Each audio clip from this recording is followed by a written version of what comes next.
Un libro, una hora. Dirigido por Antonio Martínez Asensio. Bienvenidos una semana más a Un libro, una hora. Hoy vamos a contarles un relato terrorífico. El extraño caso del Dr. Jekyll y Mr. Hyde, de Robert Louis Stevenson. A mí me parece terrorífica, inquietante, molesta, como si Stevenson hubiera sido capaz de desvelar el alma humana y todos, de alguna forma, nos viéramos representados allí. Porque más que hablar del bien y del mal, Stevenson nos habla del mal que cada uno de nosotros llevamos dentro.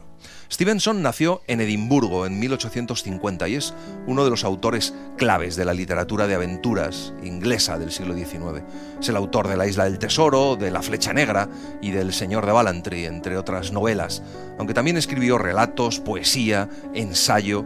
Desde joven siempre estuvo enfermo. Publicó su primer libro con 28 años, ya con tuberculosis, y llegó a decir: durante 14 años no he conocido un solo día efectivo de salud. He escrito con hemorragias, he escrito enfermo, entre estertores de tos, he escrito con la cabeza dando tumbos. Y también, hay que decirlo, era un gran bebedor. En los últimos años de su vida decidió instalarse en las islas del Pacífico Sur, en Samoa. Los aborígenes lo bautizaron como Tusitala, el que cuenta historias. Murió en 1894, con 44 años, de una hemorragia cerebral, y fue enterrado en el monte Baella. Sobre su tumba está escrito un epitafio que también ha pasado a la historia. Bajo el inmenso y estrellado cielo, cavad mi fosa y dejadme yacer. Alegre he vivido y alegre muero. Pero al caer quiero haceros un ruego, que pongáis sobre mi tumba este verso. Aquí yace donde quiso yacer. De vuelta al mar está el marinero. De vuelta del monte está el cazador. Vamos allá.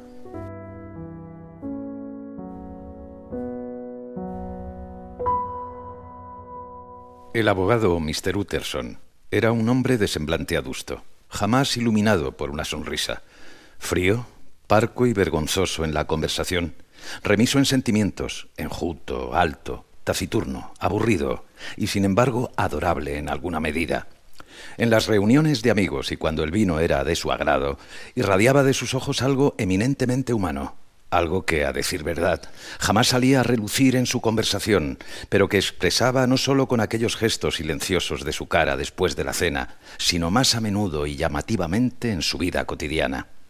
Así empieza el extraño caso del Dr. Jekyll y Mr. Hyde, con la descripción del abogado Mr. Utterson, una buena persona, que va a ser el conductor de toda la novela. Está paseando por un barrio de Londres con el señor Enfield. Llegan a una callejuela y Enfield le cuenta que justo ahí le sucedió una historia muy extraña. Una oscura mañana de invierno, a eso de las 3, regresaba yo a mi casa. De pronto vi dos figuras. Una de ellas era un hombrecillo que caminaba a buen paso en dirección hacia el este, y la otra, una niña de unos 8 o 10 años, que bajaba por la boca calle corriendo todo lo que podía. En fin, señor, lógicamente ambas figuras se encontraron en la esquina. Y entonces se produjo la parte horrible del asunto, pues el hombre pisoteó tranquilamente el cuerpo de la niña y la dejó tendida en el suelo chillando. Contador, no parece gran cosa, pero fue horrible verlo. Enfield cogió del cuello al tipo mientras la familia de la niña se ocupaba de ella. Vino un médico y es curioso, como cuenta Enfield, que todos muestran una aversión especial por el tipo, como si les generara una sensación malsana. Al final, el hombre, muy tranquilo, les ofrece 100 libras para que se olvide todo. El paso siguiente era conseguir el dinero. ¿Y a dónde cree usted que nos llevó? Pues a la casa de la puerta, sacó de repente una llave, entró y volvió enseguida con 10 libras en monedas de oro y un cheque por el resto contra el banco de Coutts, librado al portador y firmado con un nombre que no puedo mencionar, aunque sea una de las gracias de mi relato, pero diré por lo menos que era muy conocido y frecuentemente mencionado en los periódicos. Ninguno de los dos sabe quién vive allí. Piensan que todo debió ser un chantaje, pero ninguno ha vuelto a la casa ni ha preguntado, por supuesto, quién vive allí, porque, como dice Enfield, plantear una pregunta es como lanzar una piedra. Pero Utterson quiere saber, por lo menos, quién es ese tipo tan desagradable. Era un hombre llamado Hyde. No es fácil de describir. Algo le pasa a su aspecto. algo desagradable, algo realmente detestable. Nunca vi a un hombre que me desagradase tanto. Y sin embargo, seguramente no sabría decir por qué. Debe de estar desfigurado en alguna parte. Da la impresión de que es deforme, aunque no podría especificar en qué sentido. Es un hombre de aspecto extraordinario, y sin embargo no puedo mencionar realmente nada fuera de lo común. No, señor, no sabría precisarlo. No puedo describir a ese hombre, y no es por falta de memoria, pues confieso que es como si lo estuviera viendo ahora mismo. Según Juan Antonio Molina Foix, El extraño caso del Dr. Jekyll y Mr. Hyde es una de las novelas que abren el camino al género fantástico tal y como hoy lo conocemos. En cada uno de nosotros hay dos naturalezas, el bien y el mal, y siempre están en permanente lucha. Stevenson, desde muy joven, investigó este enigma a través de su trabajo. Un antecedente fue Deacon Brodie, una obra de teatro que Stevenson escribió y representó en Escocia en su etapa de juventud, basada en William Brodie, 1741-1788, un ebanista, presidente de la Cámara de Comercio y canciller de Edimburgo, un hombre de negocio respetado y admirado que por las noches atracaba bancos y robaba en las mejores casas de toda la ciudad, aprovechando sus amplios conocimientos y amasando con el tiempo una fortuna. En 1788 fue capturado y condenado a la horca. Aquella noche Mr. Utterson vuelve a su piso de soltero meditabundo. En cuanto termina de cenar, coge una vela y se va a su despacho. Abre la caja fuerte y saca un documento. Es el testamento del Dr. Jekyll.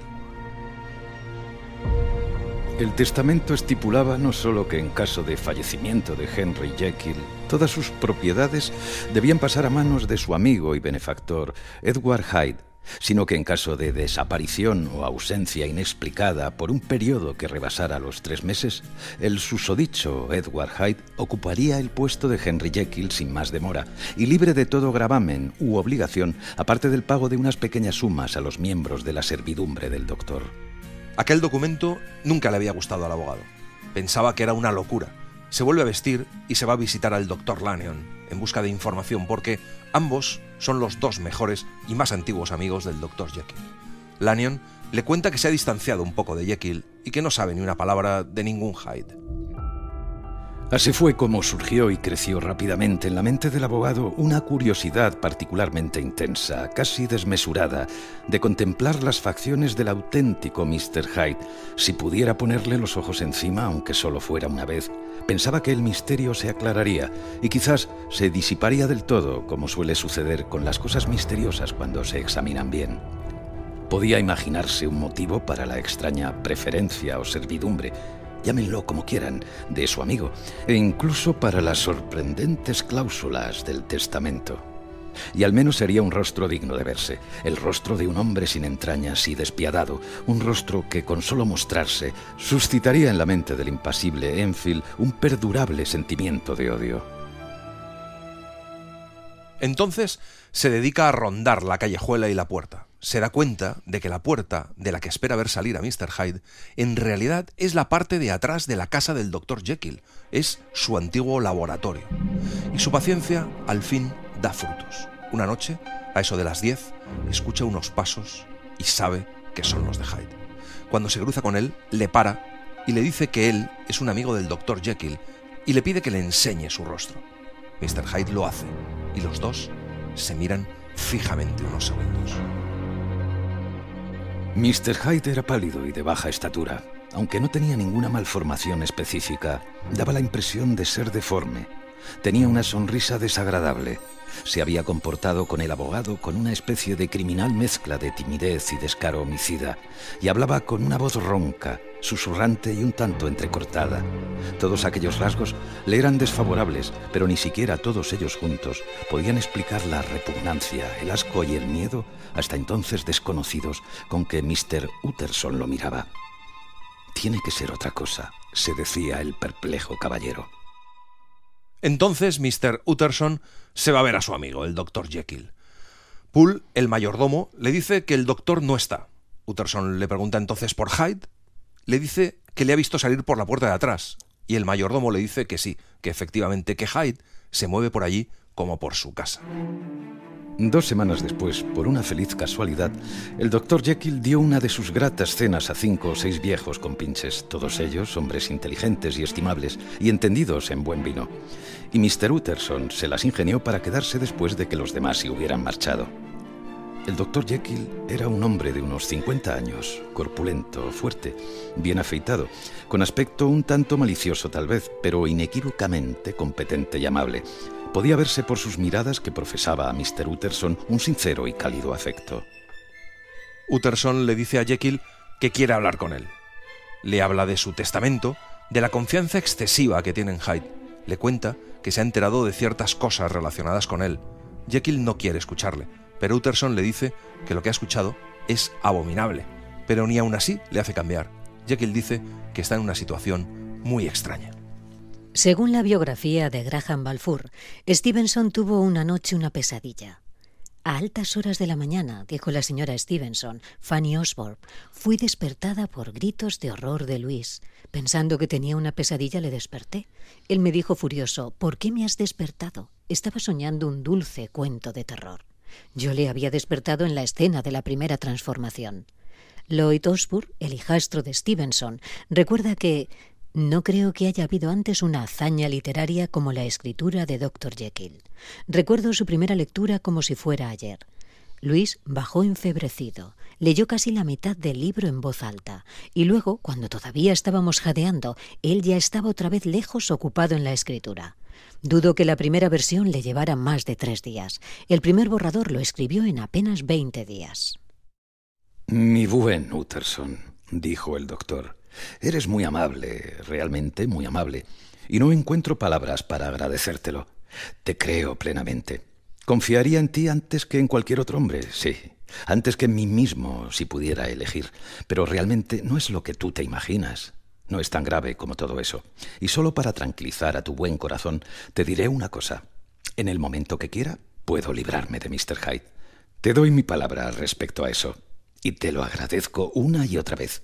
Y solo añadiré unas pocas palabras que estoy seguro, Utterson, que no tomarás a mal. Se trata de un asunto privado y te ruego que lo dejes estar. Es más, Jekyll le pide una cosa a Utterson, que si a él le pasa algo, le ayudará y hará valer sus derechos. Y Utterson se lo promete, claro. Casi un año después, un crimen de singular ferocidad sobresalta a todo Londres. Una criada que ha terminado de trabajar se va a su habitación y decide tomar un poco el fresco asomada a la ventana. Desde allí ve como un hombre mayor se cruza con otro hombre, joven, bajo y corpulento. El anciano se dirige al otro hombre y se ponen a hablar. La criada reconoce a Mr. Hyde. Llevaba en la mano un pesado bastón, con el cual jugueteaba, pero no respondía ni una sola palabra, y parecía escuchar con impaciencia mal contenida. Y entonces estalló de pronto en un arrebato de ira, golpeó el suelo con los pies blandiendo el bastón, y se comportó, según lo describió la criada, como un loco. El anciano caballero retrocedió un paso, bastante sorprendido y un poco dolido, y sin más, Mr. Hyde perdió los estribos y lo derribó al suelo a garrotazos.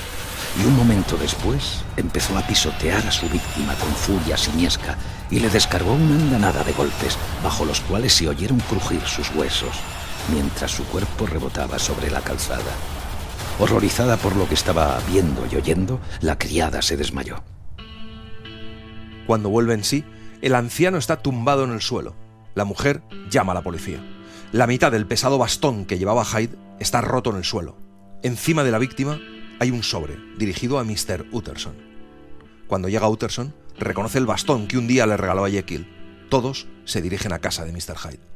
Cuando el coche de alquiler se paró delante de la dirección indicada, la niebla se levantó un poco y le mostró una sórdida calle, una taberna, una humilde casa de comidas francesa, una tienda de venta al por menor de revistas sensacionalistas a un penique y lechugas a 2 peniques, muchos niños harapientos apiñados en los portales y diversas mujeres de diferentes nacionalidades que salían, llave en mano, a tomar un trago matutino. Y un instante después la niebla, de color pardo oscuro como la tierra de sombra, se instaló de nuevo en aquel lugar y lo aisló de aquel ambiente canallesco. Aquel era el hogar del protegido de Henry Jekyll, de un hombre que iba a heredar 250,000 libras esterlinas. Les abre una anciana, con semblante depravado, que confirma que esa es la casa de Mr. Hyde. Entonces le piden ver el piso. Las habitaciones de Mr. Hyde están amuebladas con buen gusto, pero tienen el aspecto de haber sido registradas recientemente y con precipitación. En la chimenea recuperan el extremo de un talonario de cheques verde y detrás de la puerta está la otra mitad del bastón con el que ha asesinado al anciano. Utterson se va inmediatamente a casa de Jekyll. Fue admitido inmediatamente por Poole y conducido, a través de las dependencias de la cocina y de un patio que antes había sido un jardín, al edificio conocido indistintamente como laboratorio o sala de disección. Era la primera vez que el abogado era recibido en aquella parte de la residencia de su amigo, por lo que observó con curiosidad la sórdida construcción sin ventanas y miró a su alrededor con una desagradable sensación de extrañeza. Al otro extremo, un tramo de escaleras subía hasta una puerta cubierta de tapete verde, y al atravesarla, Mr. Utterson fue introducido finalmente en el gabinete del doctor. El doctor Jekyll está sentado y da la impresión de que está muy enfermo. Le tiende una mano helada. Utterson le pregunta por Hyde y le dice que sería una locura que le ocultara. Jekyll lo niega y le dice que nunca más se volverá a oír hablar de Hyde. No puede decirle por qué está tan seguro, pero es así. Además, le pide consejo sobre una carta que ha recibido. La carta estaba escrita con letra pequeña y picuda y firmada, e indicaba muy brevemente que el benefactor del remitente, el doctor Jekyll, a quien durante tanto tiempo había pagado tan indignamente sus muchas generosidades, no tenía que preocuparse por su seguridad, pues disponía de medios para escapar en los que confiaba plenamente. Al abogado le gustó bastante aquella carta. Presentaba la intimidad entre Jekyll y Hyde con colores más favorables de lo que él se había imaginado, y se censuró a sí mismo por algunas de sus anteriores sospechas. Utterson le dice que Hyde seguramente le quería asesinar por el testamento. Jekyll se tapa la cara mientras solloza, diciendo que ha recibido una gran lección. Aún así, Utterson no le cree del todo, porque el mayordomo le dice que no ha llegado ninguna carta ese día. Cuando llega a su casa, Utterson le enseña la carta a Mr. Guest, su principal pasante, y este le sorprende preguntándole si tiene algún otro papel en casa escrito por el Dr. Jekyll. Utterson busca algo y cuando lo encuentra Guest, pone ambas cartas juntas y comprueban que es la misma letra. Como dice Rafael Narbona en El Cultural, es imposible adoptar el punto de vista del lector que se enfrentó a la narración de Stevenson por primera vez, ignorando que el irreprochable Jekyll y el abyecto Hyde son el mismo individuo. Aunque el cuento conserva intacta su magistral ejecución, la intriga se ha debilitado, pues el desenlace es sobradamente conocido. Ese hecho no impide admirar el perfecto despliegue de una trama que atrapa desde las primeras páginas. Podríamos incluir la narración en el género de terror, pero las reflexiones de Stevenson sobre la condición humana lo sitúan en el terreno de la ética y la psicología. La vida ejemplar de Henry Jekyll esconde el malestar de nuestra cultura, que nos ha impuesto dolorosas inhibiciones, condenándonos a vivir en la insatisfacción. Según pasaba el tiempo, Mr. Utterson empezó a recuperarse de su acuciante inquietud y estaba cada vez más en paz consigo mismo. Una nueva vida comenzaba para el Dr. Jekyll. Salió de su aislamiento, reanudó sus relaciones con los amigos y se convirtió una vez más en el consabido invitado y anfitrión.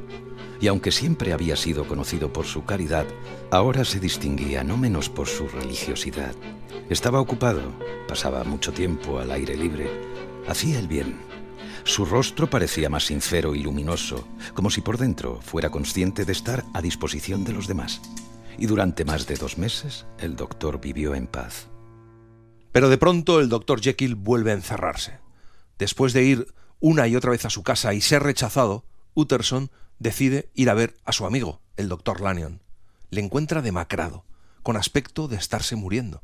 Le cuenta que ha sufrido una conmoción de la que jamás se recobrará. Cuando Utterson le dice que si sabe algo de Jekyll, Lanyon le dice que no quiere volver a saber nada más de Jekyll en su vida. En cuanto llega a su casa, Utterson escribe a Jekyll quejándose de que no le admita en su casa y preguntándole por el motivo de su ruptura con Lanyon. Al día siguiente recibe una larga respuesta. No culpo a nuestro viejo amigo, escribí a Jekyll, pero comparto su opinión de que no debemos vernos más. De ahora en adelante tengo la intención de llevar una vida de total aislamiento.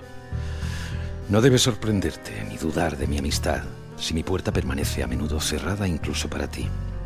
Debes permitir que siga mi propio camino, por muy misterioso que te parezca. He atraído sobre mí un castigo y un peligro que no puedo nombrar. Soy el mayor de los pecadores y también el que más sufre de todos. No podía imaginar que en esta tierra hubiese lugar para sufrimientos y terrores tan inhumanos. Y tú, Utterson, no puedes hacer más que una cosa para aliviar ese destino: respetar mi silencio. 2 semanas después muere el Dr. Lanyon. Utterson recibe entonces un sobre lacrado. Privado, pone en el sobre, para entregar en mano solamente a J.G. Utterson, y en caso de que éste hubiera muerto antes, para ser quemado sin leer. Utterson rompe el sello, pero en el interior hay otra nota: no abrir hasta la muerte o desaparición del Dr. Henry Jekyll.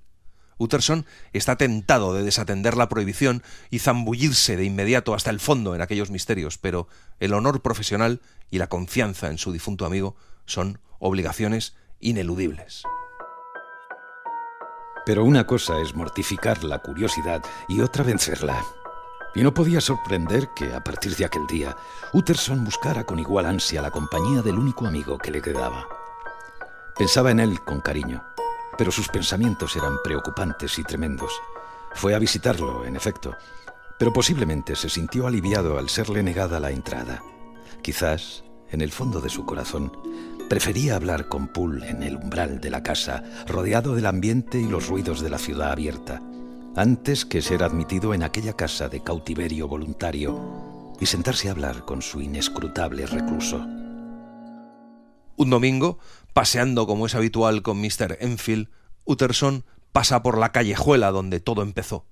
De las 3 ventanas que se ven al fondo, la de en medio está entreabierta y sentado junto a ella, tomando el fresco con una expresión de tristeza infinita, como un prisionero desconsolado, está el Dr. Jekyll. Le llaman y hablan con él un rato. Jekyll incluso llega a sonreír dentro de su inmensa tristeza. Pero antes de que acabase de pronunciar aquellas palabras, la sonrisa se borró de su rostro para dar paso a una expresión tan abyecta de terror y desesperación que los 2 caballeros de abajo sintieron que se les helaba la sangre. Solo alcanzaron a verla fugazmente, ya que inmediatamente la ventana se cerró de golpe. Pero aquella vislumbre había sido suficiente, y dándose la vuelta, abandonaron el patio sin pronunciar una sola palabra. Una noche, Utterson recibe la visita de Poole, el mayordomo de Jekyll. Está muy alterado, tiene miedo, dice que no lo puede soportar más. Le pide a Utterson que vaya con él para verlo con sus propios ojos. Utterson no se lo piensa. Cuando llegan a casa de Jekyll, todo el servicio está reunido en la misma habitación. Están todos aterrorizados. Poole coge una vela y le pide a Utterson que le siga. Le lleva al jardín trasero. Ahora, señor, dijo, vaya lo más despacio que pueda. Quiero que esté al tanto, pero que no puedan oírle. Y escuche, señor, si por casualidad el doctor le pide a usted que entre, no lo haga. Ante este imprevisto final, Mr. Utterson se sobresaltó tanto que estuvo a punto de perder el equilibrio. Pero recobró el valor y siguió al mayordomo al interior del laboratorio y, atravesando el quirófano, abarrotado de cajones y botellas, llegó hasta el pie de la escalera. Llaman a la puerta. Le dicen al doctor que Utterson está allí y una voz contesta que no puede ver a nadie. No es la voz de Jekyll. Entonces el mayordomo le dice que su amo ha desaparecido hace 8 días, después de gritar en el nombre de Dios. No saben quién está ahí dentro ni qué pretende. Utterson se pregunta si es que Jekyll ha sido asesinado, ¿por qué su asesino se quedaría dentro de su habitación? Durante toda la semana pasada, es preciso que lo sepa, ese individuo o lo que sea que vive en ese gabinete ha estado pidiendo a gritos noche y día cierta medicina que no puede conseguir a su gusto. A veces adoptaba la costumbre, del amo, quiero decir, de escribir sus órdenes en una hoja de papel y dejarla tirada en la escalera. Durante toda la semana no hemos encontrado otra cosa, solo notas y una puerta cerrada, y hasta las comidas se dejaban allí para que las recogiera a escondidas cuando nadie lo viese. Quien quiera que sea el que está en la habitación, necesita una droga que no consigue. Pero las notas que escribe parecen escritas por Jekyll. El mayordomo confiesa a Utterson que un día salió de su gabinete y que aquel ser chilló como una rata y ocultó su cara mientras corría hacia el gabinete, y que, por supuesto, no era el Dr. Jekyll.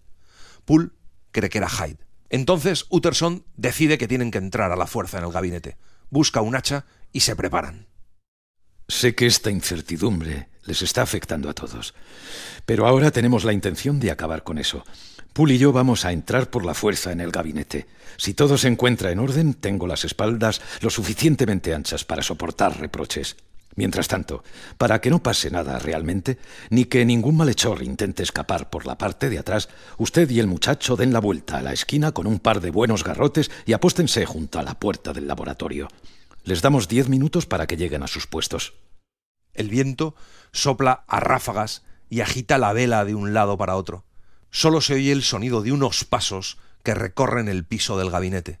Poole le cuenta que un día le oyó llorar como un alma en pena. A Utterson le recorre un escalofrío de horror. Se dirigen a la puerta con el hacha. Utterson llama a gritos a Jekyll. La voz pide piedad. Entonces empiezan a echar abajo la puerta a hachazos que hacen retumbar todo hasta que la puerta cae, destrozada, hacia el interior, sobre la alfombra.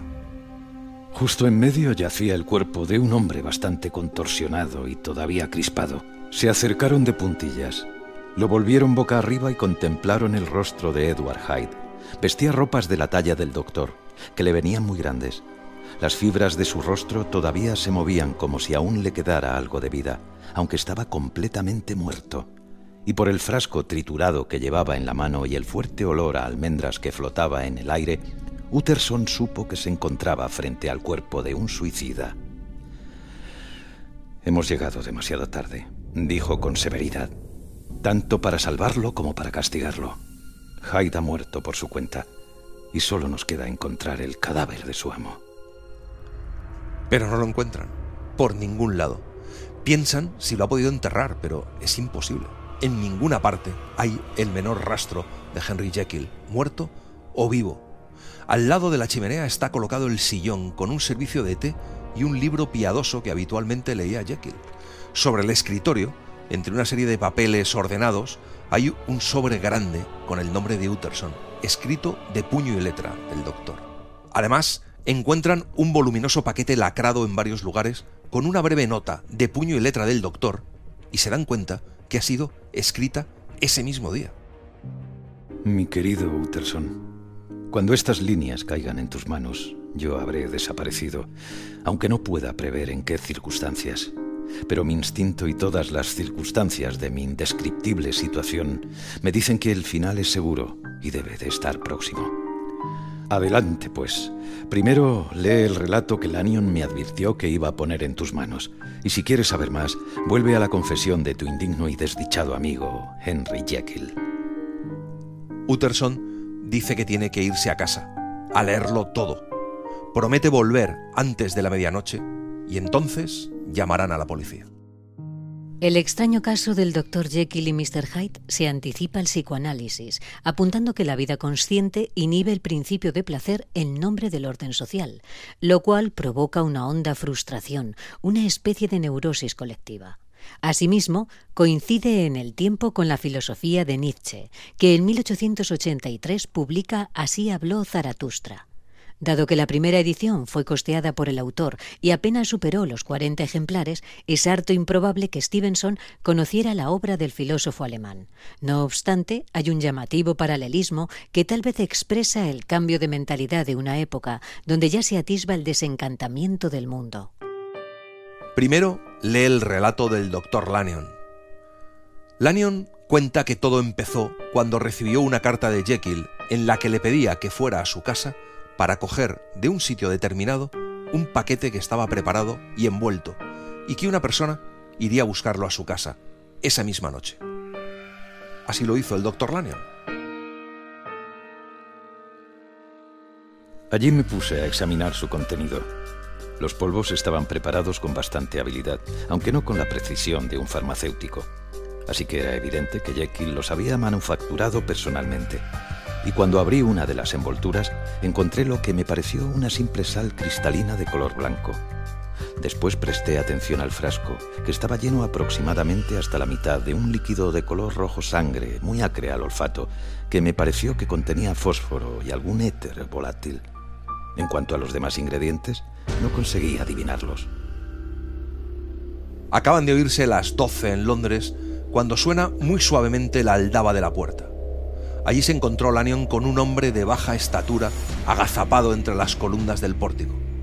Le provocó una extraña turbación subjetiva. El hombre iba vestido con ropa de calidad, pero le quedaba muy grande. Le preguntó a Lanyon si lo tenía, impaciente. Incluso le agarró del brazo y lo zarandeó. Lanyon sintió un escalofrío al contacto con la mano del hombre.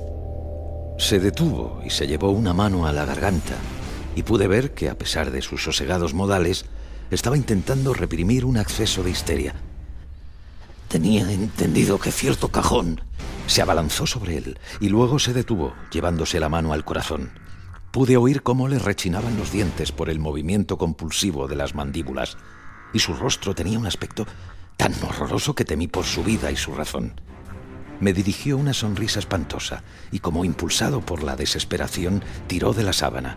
Al ver el contenido, profirió un sollozo de alivio de tal intensidad que me quedé petrificado.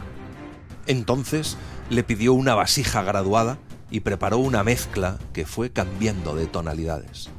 Luego le preguntó si le dejaría marchar o si elegía conocer, saber, aunque sus ojos quedaran obnubilados por un prodigio capaz de hacer tambalear la incredulidad de Satanás. Y Lanyon decidió quedarse.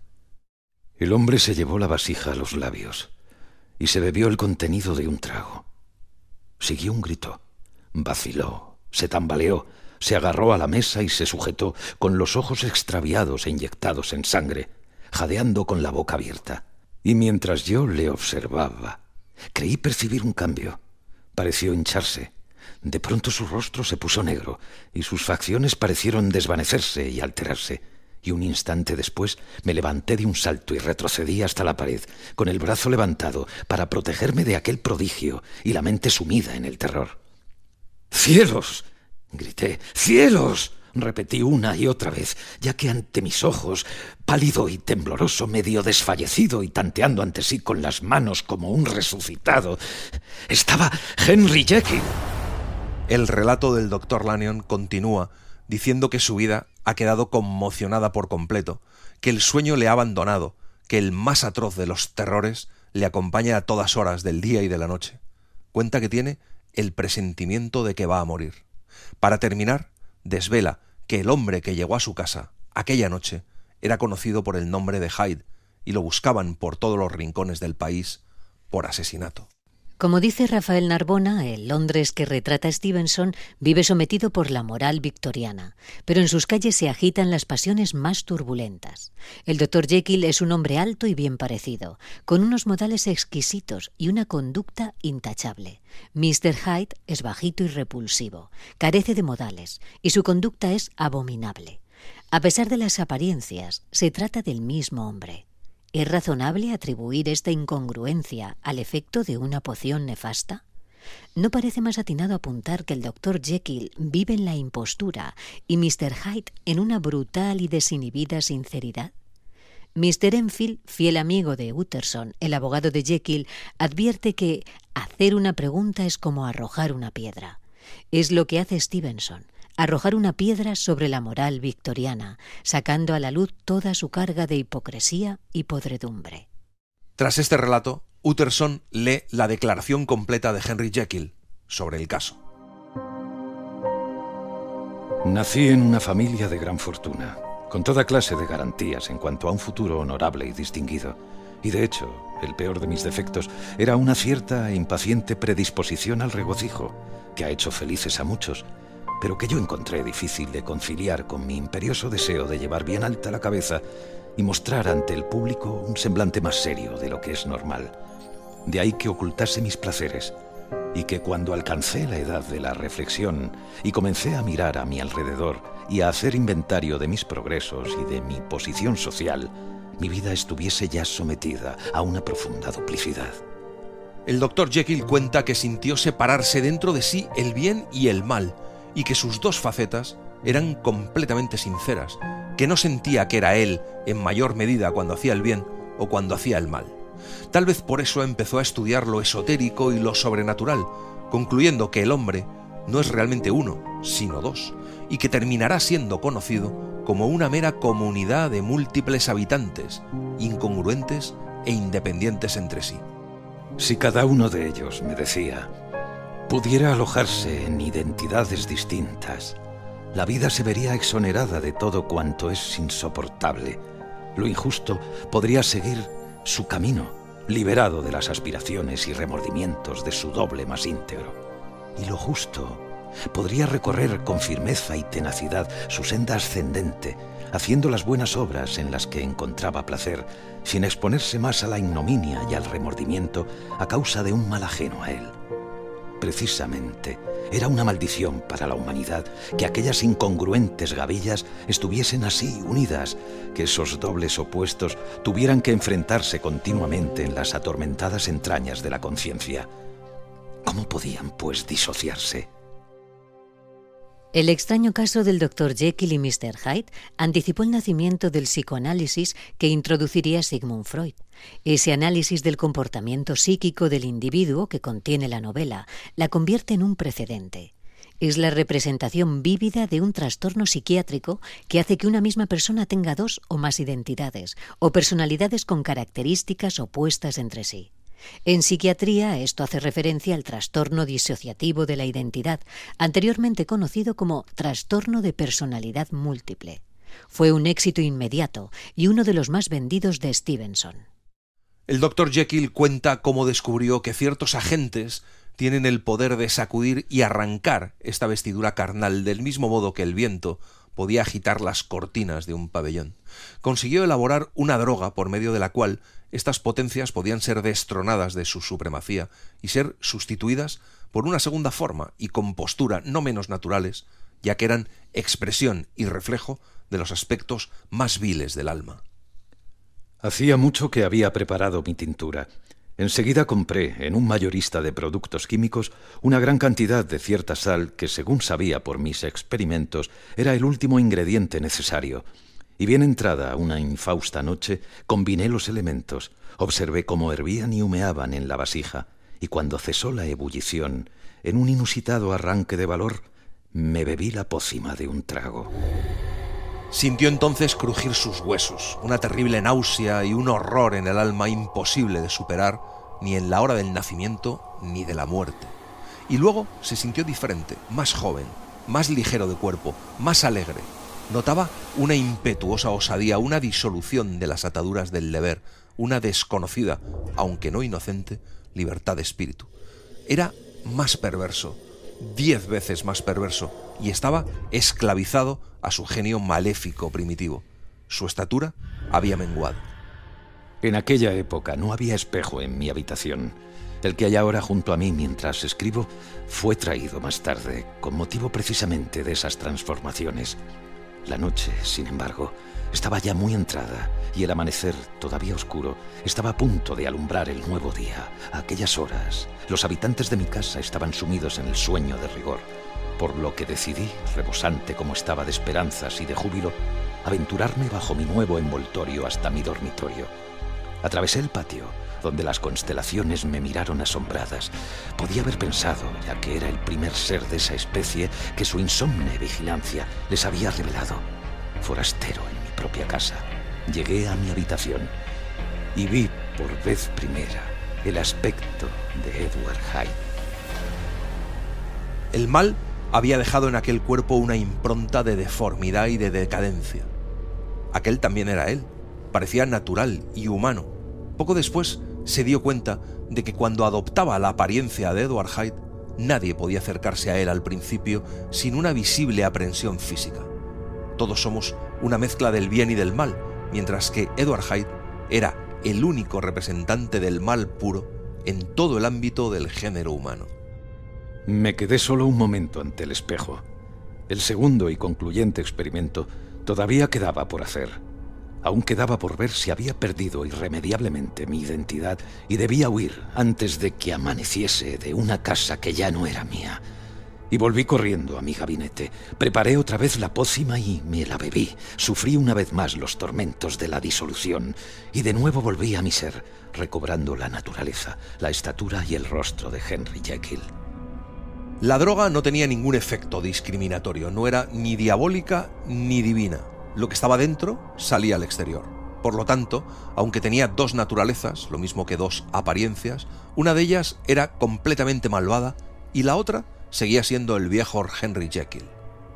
Alquiló una casa en el Soho y anunció a la servidumbre que un tal Mr. Hyde debía gozar de total libertad y plenos poderes en la casa de la plaza. Y luego redactó el testamento y entonces empezó a sacar provecho de su inmunidad. Stevenson nunca llegó a decir cuáles son exactamente los placeres que Hyde obtiene en sus incursiones, limitándose a decir que se trata de algo de una naturaleza mala, lujuriosa y aborrecible para la moral religiosa victoriana. Sin embargo, varios científicos a finales del siglo XIX, desde la perspectiva del darwinismo social, también empezaban a estudiar otras supuestas influencias biológicas en la moral humana, incluyendo alcoholismo, drogadicción, desórdenes de personalidad múltiple y atavismos. La división interior de Jekyll ha sido vista por algunos críticos como análoga a cismas que existen en la sociedad británica. Las divisiones incluyen las divisiones sociales de la clase, las divisiones políticas entre Irlanda e Inglaterra y las divisiones entre fuerzas religiosas y seculares. Era el primero que podía, de esta manera, aparecer públicamente revestido de una cordial respetabilidad y un instante después, como un colegial, despojarme de aquellos préstamos y tirarme de cabeza al mar de la libertad. Y sin embargo, envuelto en un manto impenetrable, para mí la seguridad era completa. Me bastaba con poder escapar por la puerta del laboratorio y disponer de un par de segundos para mezclar y tomarme el bebedizo que siempre tenía preparado. Y fuera lo que fuese lo que hubiera hecho, Hyde desaparecería como el vaho del aliento en un espejo. Y en su lugar, tranquilamente en su casa, despabilando la lámpara de su despacho a medianoche, pudiéndose permitir reírse de cualquier sospecha, sería Henry Jekyll. Y sus placeres pasaron de indecorosos a monstruosos. Henry Jekyll se horrorizaba a veces ante los actos de Edward Hyde, pero el culpable era Hyde, y solo Hyde. Pero un día, después del altercado con la niña, Jekyll se quedó dormido y cuando se despertó, se dio cuenta de que estaba bajo la forma de Edward Hyde, sin haber tomado ninguna droga. Todo parecía indicar que estaba perdiendo lentamente el control de su personalidad original y mejor, y que poco a poco se estaba convirtiendo en su segundo y peor yo. Se dio cuenta de que tendría que elegir entre los dos. Mientras que Jekyll padecía con desazón los ardores de la abstinencia, Hyde ni siquiera era consciente de todo lo que había perdido.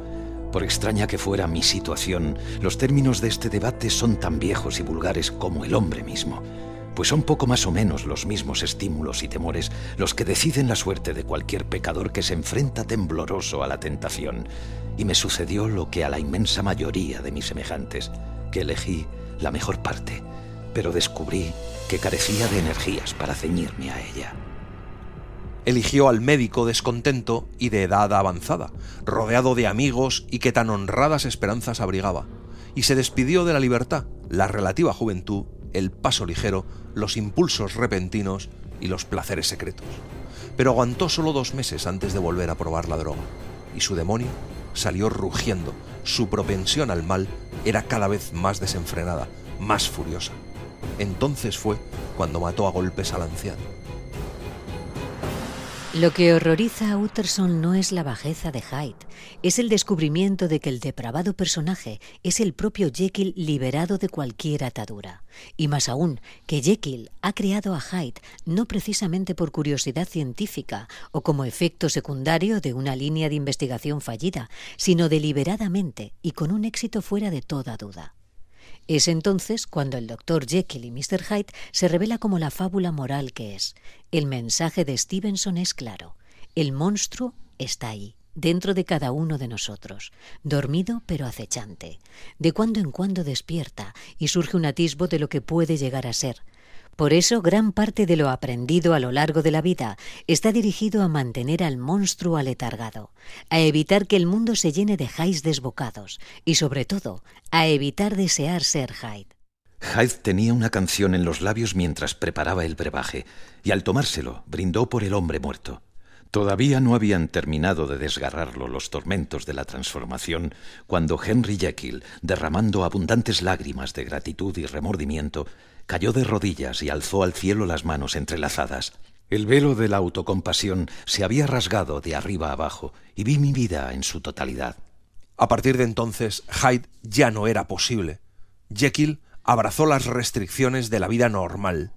Pero un día, paseando por Regent's Park, Jekyll decidió sentarse en un banco cuando le sobrevino un mareo, una náusea horrorosa y unos tremendos escalofríos, y se dio cuenta de que se había producido también un cambio en sus pensamientos.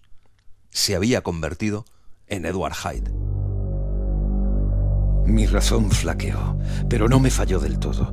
Más de una vez había observado que en mi segunda personificación mis facultades parecían haberse agudizado hasta cierto punto y mi ánimo haberse vuelto más tenso y elástico. Y así sucedió que, allí en donde Jekyll quizás hubiese sucumbido, Hyde estuvo a la altura de las circunstancias. Mis drogas estaban en una de las vitrinas de mi gabinete. ¿Cómo llegar a ellas? Comprendí que tenía que utilizar a otra persona y pensé en Lanyon. Entonces recordé que todavía me quedaba una parte de mi personalidad original. Podía escribir con mi propia letra, y en cuanto tuve aquella brillante ocurrencia, el camino a seguir quedó iluminado desde el principio hasta el final. Cuando su vida peligraba, Hyde se convertía en una criatura nueva.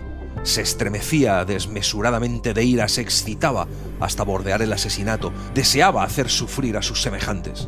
Sin embargo, aquel ser era astuto, dominó su furia con un gran esfuerzo de voluntad, permaneció todo el día en su habitación junto al fuego y cuando se hizo completamente de noche, partió en un coche de alquiler cerrado. Volvió a su ser en casa de Lanyon.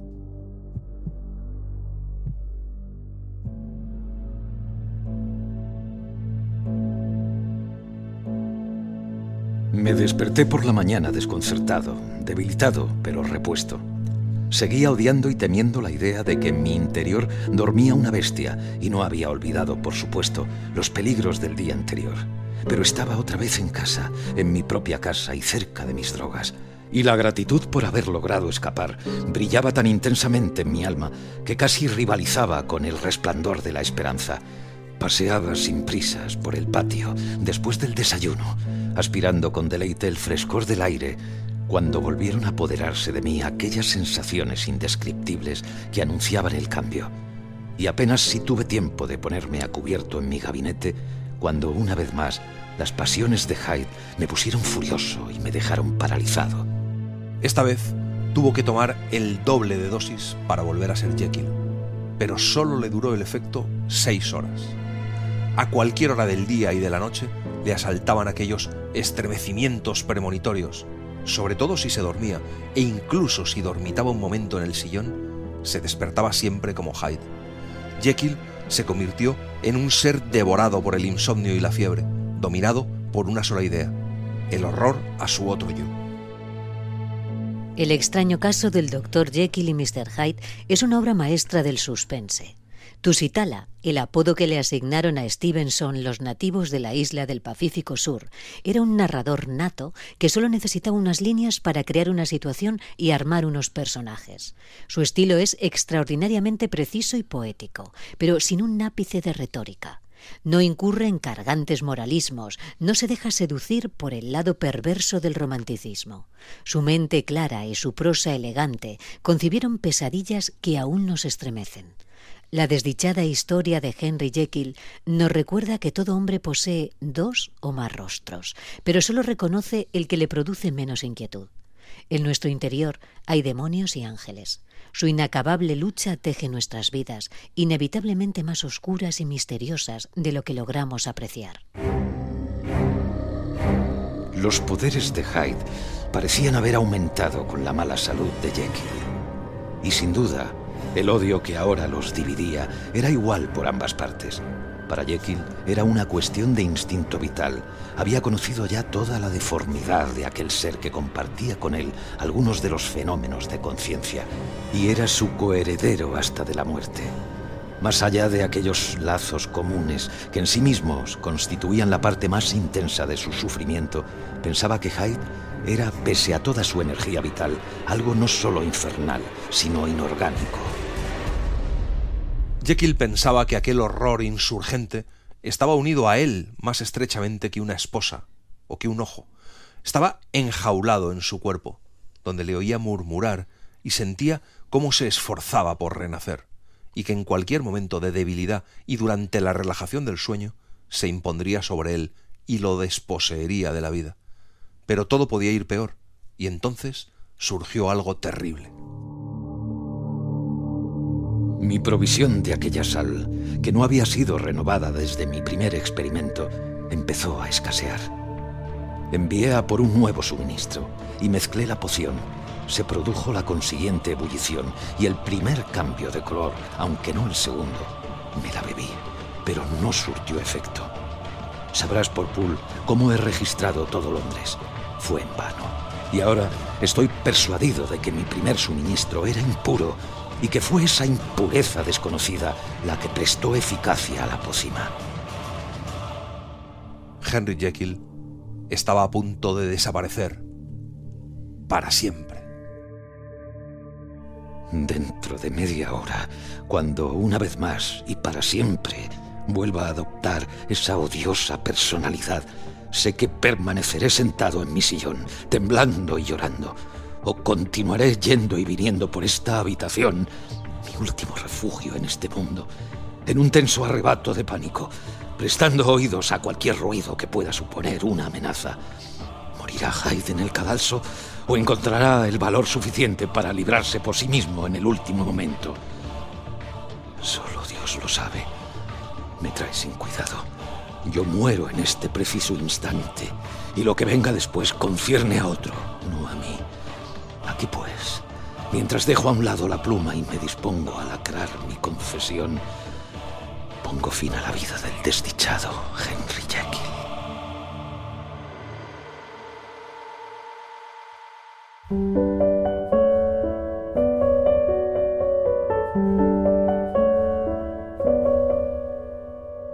Y así les hemos contado el extraño caso del Dr. Jekyll y Mr. Hyde, de Robert Louis Stevenson.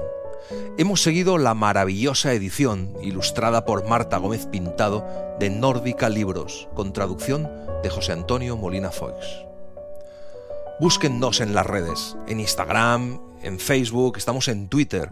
Es fácil, solo tienen que poner un libro, una hora. Seguro que nos encuentran. Escríbannos, cuéntenos qué les parece el programa, qué libros les gustaría que hiciéramos o que contáramos. Ya saben que pueden escuchar el programa en la página web de la cadena SER, cadenaser.com, y en nuestra aplicación. La semana que viene nos volvemos a encontrar con Los Pazos de Ulloa, nada menos, de doña Emilia Pardo Bazán. Gracias por estar ahí y gracias por leer. Un libro, una hora, en la cadena SER. Un programa escrito y dirigido por Antonio Martínez Asensio, con la voz de Eugenio Barona y la participación de Olga Hernán Gómez. Realización de Mariano Revilla. Edición y montaje de sonido de Pablo Arévalo.